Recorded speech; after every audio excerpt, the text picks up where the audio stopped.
Bonjour, je pense qu'on va commencer. Jérôme Villemain, directeur du pôle de compétitivité Calitropique.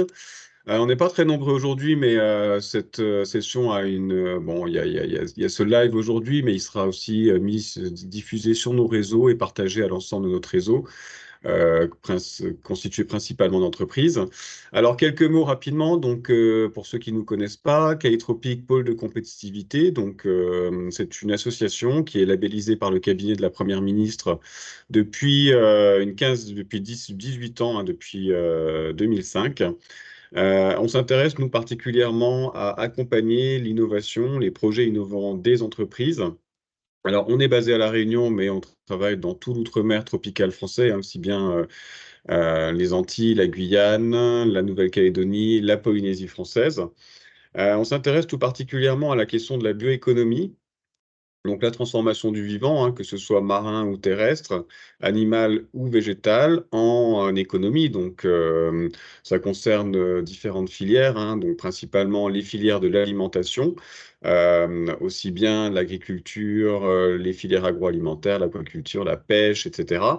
Beaucoup de sujets, enfin, c'est très d'actualité tout ça parce qu'on s'intéresse beaucoup à l'autonomie alimentaire de nos territoires.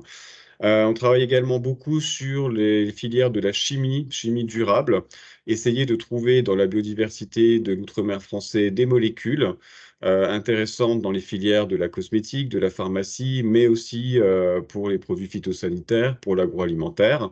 Et enfin, on s'intéresse également beaucoup à la filière des matériaux biosourcés pour le bâtiment, les travaux publics. Il faut savoir qu'on importe quasiment tous les matériaux du bâtiment, du BTP à La Réunion. Donc, on a besoin de travailler à fabriquer localement des matériaux à partir des ressources locales. Et dans cette partie matériaux également, on s'intéresse au packaging, aux emballages. Donc, tout ça en lien avec la réglementation, hein. On essaie de limiter au maximum le plastique et utiliser donc le juste emballage. On n'est pas contre le plastique parce qu'on ne pourra pas, il y a plein de cas dans lesquels on ne pourra pas le substituer, mais on va essayer de limiter l'utilisation du plastique, hein. Donc on le voit déjà dans les plastiques à usage, les emballages à usage unique, pardon. On a de plus en plus de matériaux biosourcés. Et pour les plastiques qu'on doit garder, hein, notamment pour les bouteilles, par exemple, on essaie de travailler sur le recyclage, la réutilisation, etc., à travers plusieurs projets. Alors, qu'est-ce qu'on fait, nous, avec tout ça? Donc, on est une équipe d'experts, hein, principalement des ingénieurs, des docteurs dans les différents secteurs de la bioéconomie tropicale. Et on s'intéresse, dans un premier temps, à accompagner les porteurs de projets, les entreprises, qui n'ont pas forcément de service R&D en interne. Donc, l'accompagnement est principalement technique. Donc, on met à disposition nos compétences pour le développement des projets, mais aussi accompagnement dans la recherche de financement, le montage de dossiers d'un point de vue amont et pas mal d'accompagnement dans l'aval, en fait, marketing, communication, commercialisation. Il faut savoir qu'on accompagne environ 60 projets par an, ce sont des nouveaux produits, des nouveaux services qui arrivent sur les marchés. Et donc, on a besoin de les vendre, ces produits, ces services. Et c'est pour ça qu'on s'est associé avec l'Institut de formation de La Réunion, l'IFR, pour vous présenter aujourd'hui un nouveau Bachelor 3 qui sera mis en place dans quelques semaines, hein, sur le territoire réunionnais. Bachelor d'un an chargé d'affaires environnement et énergie. Donc, ce sont des jeunes qui seront formés pour mieux vendre les productions issues du territoire, avec une patte environnement, énergie, etc. Voilà, je pense en avoir terminé avec cette petite introduction. Je vais laisser la parole à Laetitia Novello, directrice de l'IFR, puis à sa collaboratrice Malika Kreff. Et ensuite, on aura l'intervention d'Armel Cochevelou, qui est directrice de l'Institut des métiers de l'environnement et de la transition écologique à Lyon, partenaire de l'IFR pour la mise en œuvre de cette formation. Voilà, mesdames, la parole est à vous. Merci Jérôme pour ton introduction. Donc Laetitia Novello, donc présidente de IFR, Institut de formation de La Réunion. IFR est un CFA qui existe depuis 20 ans maintenant. Nous sommes présents sur l'ensemble de l'île, donc de Brapanon jusqu'au Tampon et Saint-Joseph si nécessaire. Nous avons 4 domaines d'activité dans l'apprentissage à l'heure actuelle. Donc le service à la personne, c'est nos domaines d'activité historiques. Le commerce, avec des formations également. Donc là, on n'est plus sur la formation au niveau bac+2. Et j'ai oublié de vous dire que sur le service à la personne, nous partons du niveau CAP jusqu'au niveau bac+2.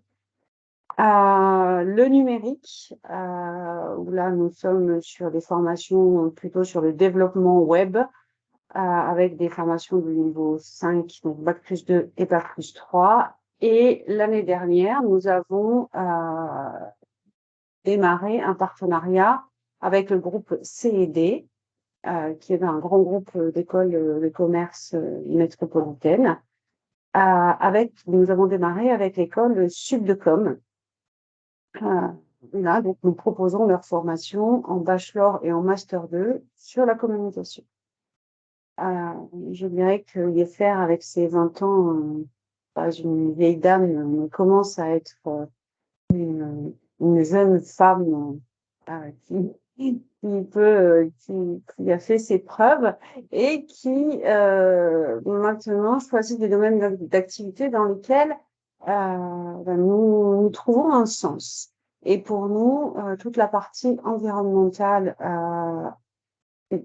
spécifiquement à La Réunion et dans l'océan Indien, c'est vraiment un domaine qui nous tenait à cœur.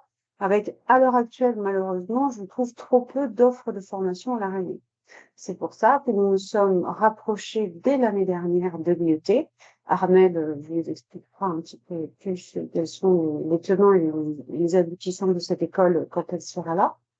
Et pour proposer dans un premier temps donc le bachelor chargé de clientèle en environnement et énergie. Cette première année, donc ce sera notre première promotion qui démarrera début septembre. La particularité d'ailleurs de l'école IET et de l'ensemble des écoles du groupe CED, c'est que tous les campus démarrent au même moment. Donc là, pour nous, ça démarre, je crois, le 3 septembre, si je ne dis pas de bêtises, Malika. Le 16 septembre. J'ai dit 18 septembre, enfin, dans ces eaux-là. Voilà. Donc, mi-septembre. Donc là, à l'heure actuelle, nous sommes en plein recrutement des candidats pour l'apprentissage. Malika vous expliquera un petit peu plus en profondeur comment se déroulent les recrutements, les positionnements et la préparation des candidats, justement, à trouver un contrat d'apprentissage et surtout à être prêts et opérationnels à l'emploi dès les premières semaines de travail en entreprise. L'apprentissage, donc, Emmanuel Macron a fait une réforme en 2018, en septembre 2018, qui a été active en 2019 et qui a permis à l'ensemble des organismes de formation de pouvoir se positionner en tant que CFA. Et donc, nous sommes CFA depuis juillet 2019. Et l'année dernière, nous avons eu un peu plus de 350 apprentis. Cette année, nous visons à peu près 500 apprentis. L'avantage du contrat d'apprentissage, vous les connaissez peut-être, je vais vous les rappeler. Donc, un apprenti est rémunéré en fonction de son âge. Un apprenti peut avoir entre 18 ans et 29 ans. Et en fonction de l'âge, la rémunération, si ça vous intéresse, on pourra vous envoyer la grille de rémunération. Vous pourrez obtenir une aide de l'État à hauteur de 6 000 € pour la première année. Ça a changé cette année. 6 000 € la première année, 2 000 € la deuxième année, mais pour l'instant, ça ne nous concerne pas. L'apprenti peut également avoir une aide de 500 € pour l'acquisition de son premier équipement informatique et une aide aussi de 500 € pour qu'il puisse passer son permis de conduire. Je crois que j'ai un petit peu fait le tour. Nous nous chargeons en règle générale de rédiger la totalité des contrats d'apprentissage et de récupérer toutes les pièces nécessaires à l'élaboration des contrats d'apprentissage. Et ensuite, en fonction des opcos, parce que ça aussi, ça a beaucoup changé avec la réforme, soit c'est nous qui déposons sur les plateformes digitales de vos opcos, soit c'est aux entreprises de le faire directement. Je pense que j'ai fait le tour. Est-ce que vous avez des questions? Sinon, je passe la parole à Malika.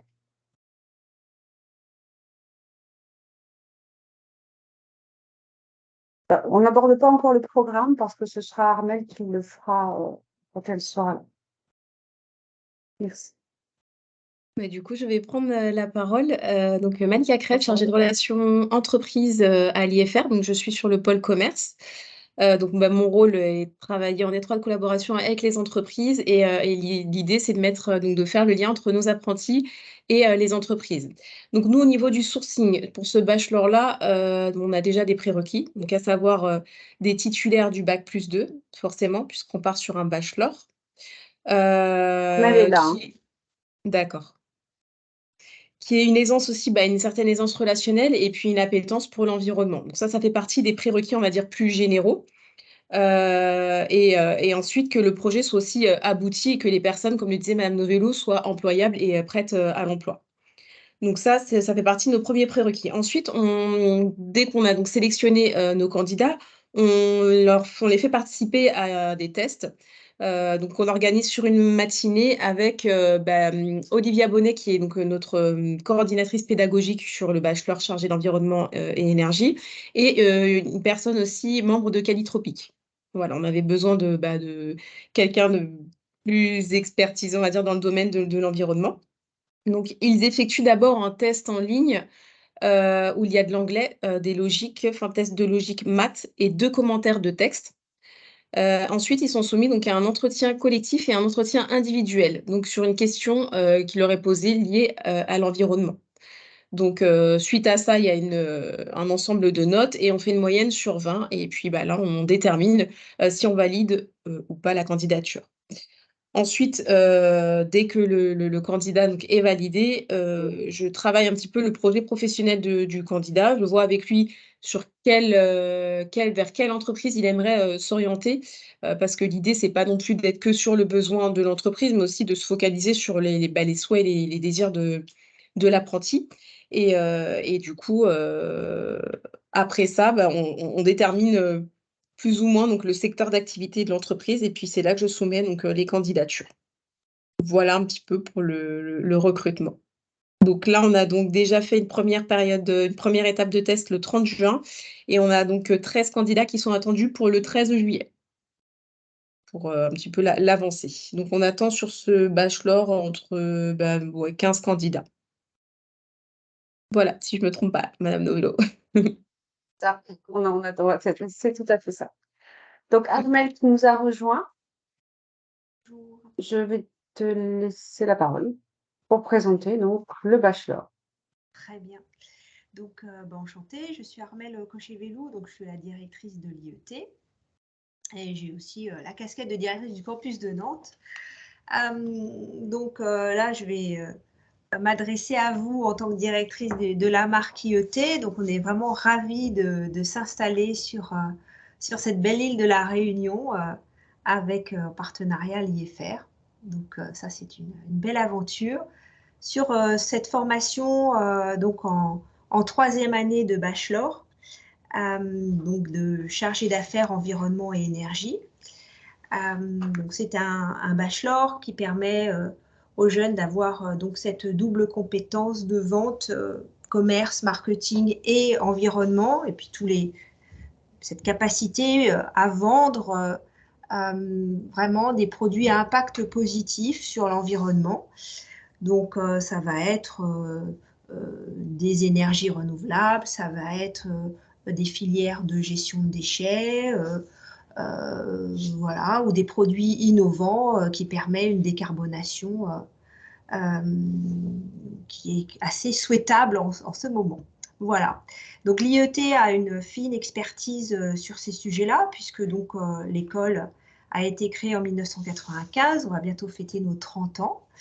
Et nous avons été pionniers sur les sujets liés à l'environnement. Donc, on a commencé avec un BTS sur l'eau, puis après un BTS en gestion et protection de la nature, et puis petit à petit, on a étoffé notre catalogue de programmes, mais toujours en lien avec ces enjeux environnementaux. Alors, on était très précurseurs dans les années, au milieu des années 90, on nous regardait un petit peu comme des huluberlus, et bon, bah, malheureusement, le réchauffement climatique et tous les effets de acidification des océans, de limite des ressources, voilà, malheureusement, nous poussent à dire que les créateurs de cette école avaient raison. Et donc, on travaille sur cette formation-là. Voilà. Donc, une double compétence sur vente et environnement. On n'a pas scindé la formation en deux, elle n'est pas présentée comme une formation scindée en deux. Même lorsque l'on va travailler sur des sujets, je dirais, purement commerciaux, style manager une équipe commerciale, style mesurer la performance commerciale d'une équipe. Ça peut sembler voilà, purement lié à ces enjeux de vente, mais on va quand même aborder des sujets liés à l'environnement, puisque les études de cas ou les sujets, les exemples pris seront dans le domaine de l'environnement, voire de la RSE.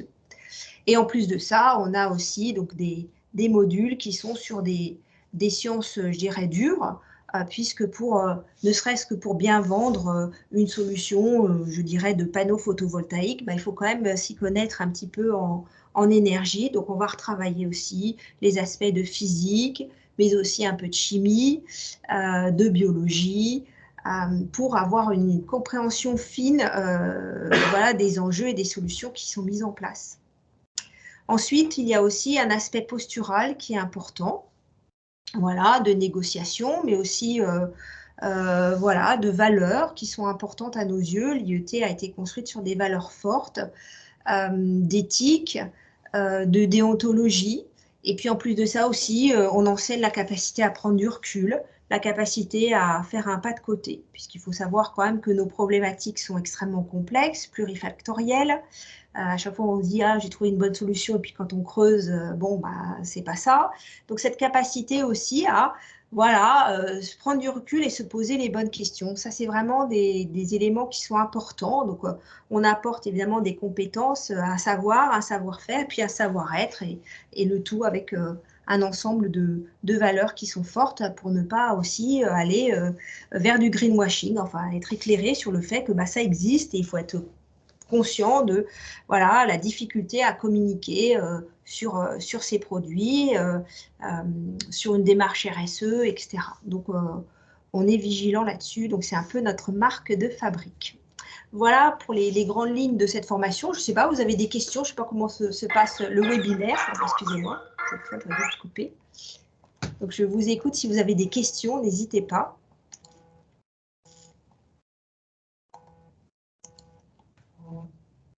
Alors, j'ai juste deux petites questions que je pense que nos entreprises seront intéressées. Quels sont les métiers types pour les étudiants qui sortent de ce bachelor? Et la deuxième question, c'est peut-être plus, enfin, voilà, de manière un peu plus générale, est-ce qu'une collectivité peut prendre un apprenti en bachelor 3 chargé d'affaires, environnement, énergie, un service public, je ne sais pas, une mairie ou une communauté de communes? Tout à fait. Alors, donc déjà, la première question, les métiers en sortie. Les métiers, ça va être des métiers de chargé d'affaires ou technico-commercial ou ingénieur d'affaires, mais vraiment centrés sur des produits liés à ce que j'ai pu citer, énergie renouvelable, environnement, produits de décarbonation, gestion des déchets. Voilà. Donc, c'est vraiment une personne qui aura une connaissance fine des enjeux environnementaux et de toutes ces problématiques, et puis des compétences commerciales avérées. Voilà. Il ne va pas être ingénieur, mais il va être vraiment en capacité à discuter avec des techniciens, avec des ingénieurs, puisqu'il aura aussi cette base de sciences un peu fondamentale pour bien comprendre de quoi il parle, et puis aussi cette capacité à trouver des solutions. Donc, c'est vraiment un chargé d'affaires plus, puisqu'il va peut-être aussi être amené à développer des solutions pour l'interlocuteur qu'il aura avec qui il aura à négocier. Sur la partie employabilité dans les collectivités territoriales, c'est tout à fait possible, en effet. Tout à fait, on en a qui peuvent travailler dans les agglos, dans des Comcom. On en a quelques-uns, en effet, qui travaillent dans ces secteurs-là. Petit point de vigilance, les prises en charge OPCO sont plus faibles dans le public. Voilà, donc le système des OPCO ne s'applique pas dans les mairies, mais il y a un autre système qui prend en charge la moitié des frais pédagogiques. Mais c'est tout à fait envisageable, en effet. Peut-être le temps de négociation d'un contrat en collectivité est peut-être un peu plus long, parce que voilà, il y a une partie budgétaire de prise en charge plus importante, mais ça se fait très bien également. Voilà.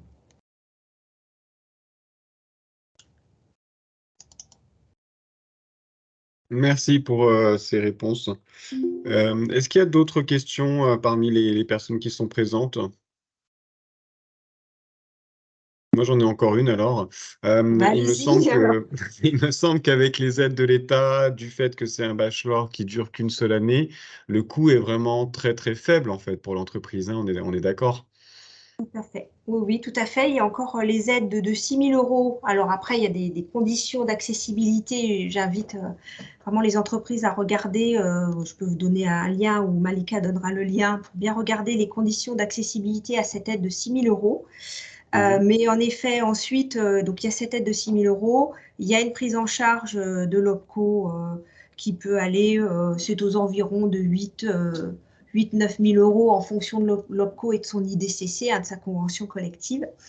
Et ensuite, le jeune ou le moins jeune peut être pris et payé sur une grille qui équivaut à un SMIC. Voilà, en fonction de son âge, c'est un pourcentage du SMIC. Donc en effet, on a des personnes bien formées sur un rythme qui est très apprécié des entreprises, puisqu'on est 2 semaines en entreprise, 1 semaine sur les bancs de l'école à l'IET. Donc ça, c'est un rythme aussi qui permet de faire des missions un peu longues, c'est pas trop haché. Il y a certaines écoles qui préfèrent 3 jours, 2 jours. Nous, on a opté pour ce temps qui permet de la prise en main d'un sujet sur 2 semaines, qui nous semble, en tout cas pour le métier pour lequel on prépare, plus confortable. Voilà. Mais en effet, si vous mensualisez entre les aides, la prise en charge, c'est quelques centaines d'euros par mois pour avoir un jeune. Donc, en effet, c'est intéressant. Effectivement. Et donc aussi, le programme est ouvert aussi au contrat pro, hein, donc ça aussi, ça peut être intéressant pour les entreprises. Je rebondis sur ce que tu viens de dire, Armelle. C'est en fait la tranche d'âge qui nous concerne le plus en règle générale sur la partie bachelor, c'est 21, 25 ans. En règle générale, en tout cas à La Réunion, je pense que sur la métropole, enfin sur l'Hexagone maintenant, parce qu'il faut dire l'Hexagone, c'est à peu près la même chose. Sur cette tranche-là, donc les 6 000 euros équivalent à 500 euros par mois et le salaire est équivalent à 843 euros, je crois, ou quelque chose. Donc le jeune vous coûte 300 euros par mois. Sachant que sur du contrat d'apprentissage, en tout cas jusqu'à 89% du SMIC, il n'y a pas de charge ni patronale ni salariale. Donc c'est 843 euros donnés et 500 euros récupérés.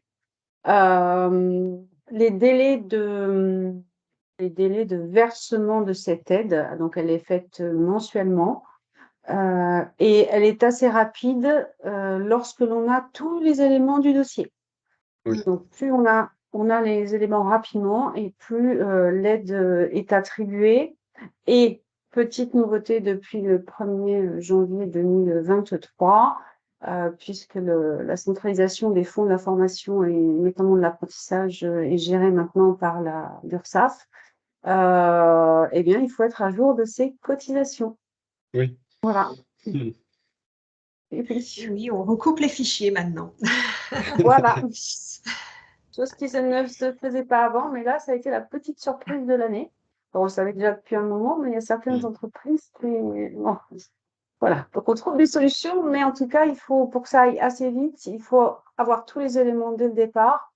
Les dossiers se sont beaucoup allégés aussi depuis 2019. Et maintenant, je dirais que la quasi-totalité des OPCO sont opérationnels, tout est digital et ça va assez vite. Nous, dans notre organisation, donc donc Malika et l'équipe IET s'occupe d'une partie, enfin, je veux dire de la collecte de tous les éléments, et on a en interne une personne chargée de toutes les relations avec les OPCO pour pouvoir faire avancer les dossiers. Voilà. Puisque c'est un travail quand même assez conséquent et si on veut que ça avance, il faut être derrière assez régulièrement. Voilà. Très bien, merci pour toutes ces précisions. C'est vrai que ça intéresse beaucoup les entreprises de voir les coûts liés à tout ça. Est-ce que vous voulez rajouter quelque chose avant qu'on s'arrête? Dites-moi, et sinon...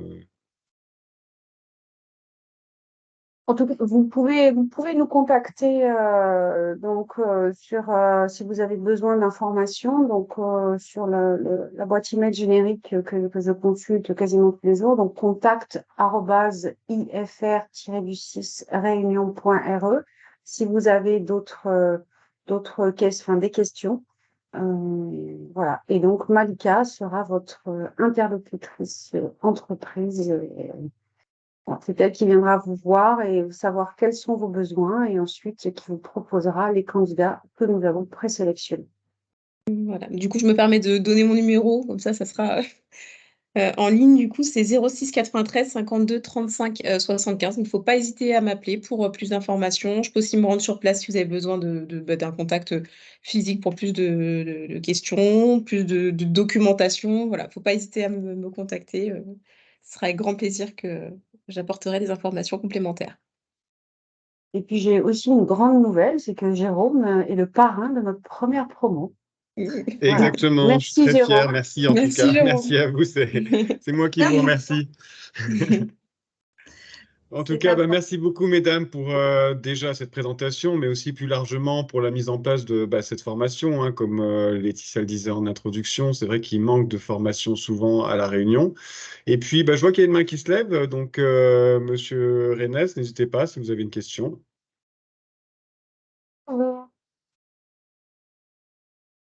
Votre micro est coupé.